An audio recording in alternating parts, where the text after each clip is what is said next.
Breaking news, rapper Rich Homie Quan has reportedly died at the age of 34. TMZ reports the platinum-selling rapper passed away at his home in Atlanta today. No word on a cause of death. Facts. Like, you gambling with your life when you swallow that pill that you got from your homeboy. Even if he said he got it from the doctor, like, don't believe it. If you didn't go to a doctor and get that as your medication, don't take it. Even if somebody's selling it to you, got the pill bottle. There could be an old pill bottle they had and they putting new fake pills in it. Like, this a dangerous game if you out here taking. You gotta really, like, pay attention.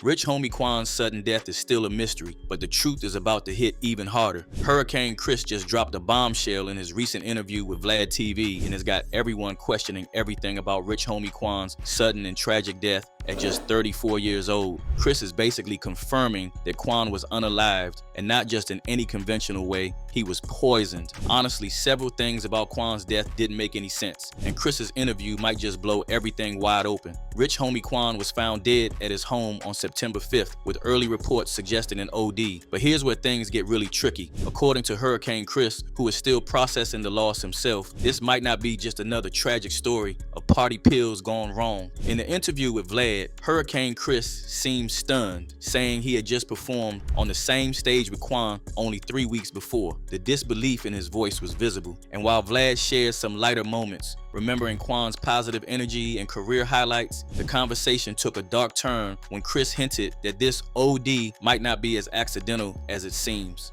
I don't even want to believe it right now. Like, I don't even want to say the words because I'm having a hard time even accepting it, bro. I just did a show with him 3 weeks ago. Like, we performed on the same stage, and I actually came back to watch his show, bro. And, like, to see that shit, it's, like, crazy. According to Hurricane, Chris Quan's might have been a setup. In the interview, Chris mentioned how dangerous the narcotics scene is right now, specifically pointing out fake pills as a huge problem. He low-key hinted that Quan might have been poisoned. That's some fake-ass pills, bro. 9 times out of 10, it's probably them fake-ass pills.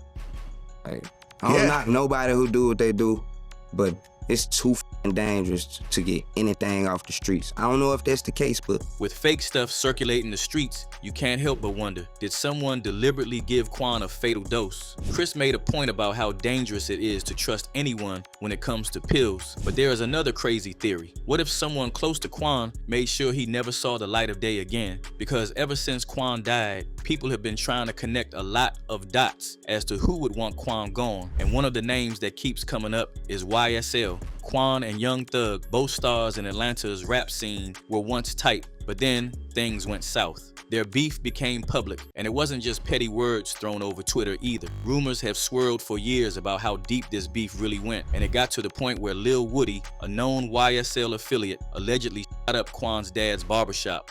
If I start rapping, they can no longer feed their family. You know what I'm saying? You know what I mean? It hurt. You gotta think, look, bro, listen, bro.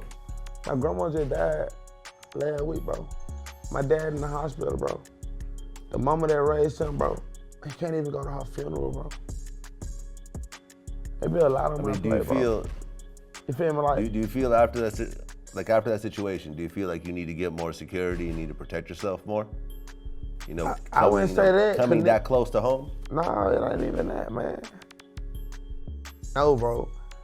No, like, bro, I ain't no, bro. I don't know if the shots were for me, bro. Quan was allegedly set to testify in the ongoing RICO case. Thug and his YSL crew are facing some heavy charges right now, and Quan testifying could have put Thug in an even worse spot. Was Quan taken out because he knew too much? Lil Woody, who's currently snitching in court, even asked Thug directly if he had a problem with Quan.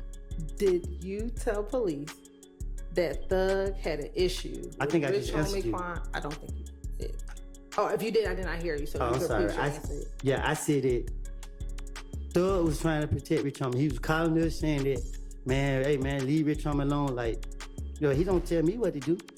So that still didn't answer the question. Yes, no, I don't recall.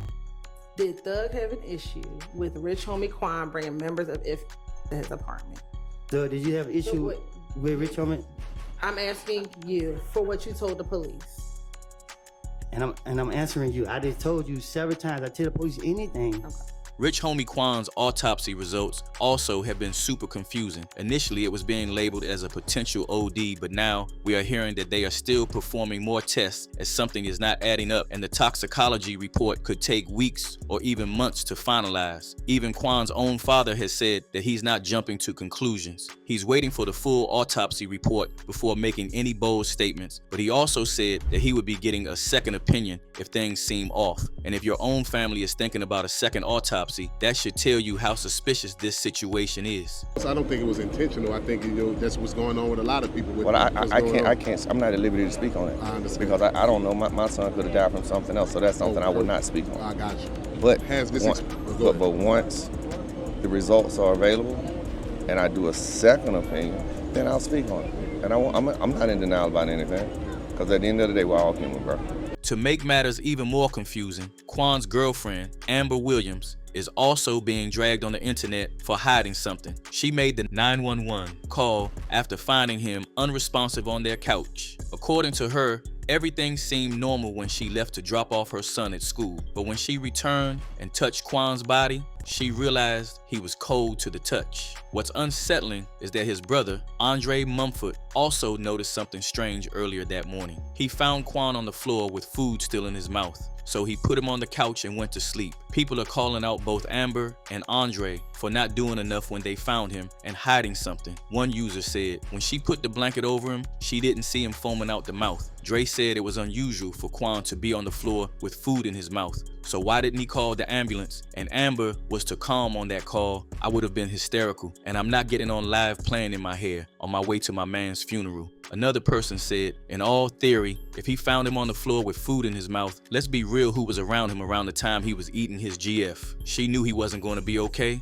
From the time was he up and going to him being on the floor, where was she? She had to be home when she went to sleep. He was still alive. If he had food in his mouth, he was most likely suffocating and needed help right away, but because they assumed, his brother assumed he was asleep and then moved him to the couch, she was still home. You mean she ain't hear nothing of him being moved? But let's not act like Quan didn't have his demons. He was open about his struggles with substance in the past, admitting to battling addiction to money and ecstasy. His battle with substance use has been a recurring theme throughout his career, which makes the OD story seem on the surface believable. But just because someone has a history doesn't mean the circumstances of their death should be overlooked or brushed off. I ain't gonna lie, ecstasy.